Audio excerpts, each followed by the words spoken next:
လူများစုအားဝတ်စားဆင်ရင်မှုကြည့်ပြီးတေးဖက်ကြပါတယ်လူရဲ့ထင်မြင် view site တွေဆိုရင်ဘရာဖာဝတ်မယ်ဆိုတာတခြားဆင်းလာပါအင်ကြီးဖြူဝတ်မယ်ဆိုရင်တကယ်ဖြူစင်နေပါစေ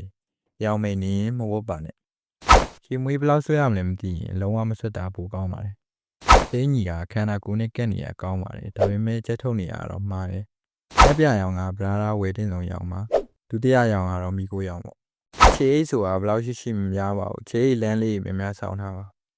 နိုင်ဆိုတာလက်ကောက်ဝတ်မှာအမြင်နေရမယ်လက်ကောက်လိုမျိုးချောင်းနေလို့မရပါဘူးဘလို့ပွဲမျိုးပဲဖြစ်ဖြစ်အစင်တန်းမြင်အောင်တခြားပြင်ဆင်သွားပါဒါကစတိုင်းကြောက်ဖို့အတွက်မကြိုးစားထားလို့ဖြစ်အောင်အားထုတ်ပါအဲ့ဒါအမှန်ကန်ဆုံးပဲလူများကြားမှာအတွင်းငယ်ပေါင်းပြီးချက်စားပြီးမိုးပါနဲ့ဗရာလာလောက်ကထွက်ချင်နေရမဟုတ်ရင်ဗရာလာရဲ့ဒီထဲဘူလဲနေအောင်မိုးပါနဲ့ဆိုရဝန်ထမ်းတွေထဲဆိုရင်ပုံစံဆိုးရတူမရှိပါဘူးဒါကတော့နိုင်ငံတကာဟာတာပါ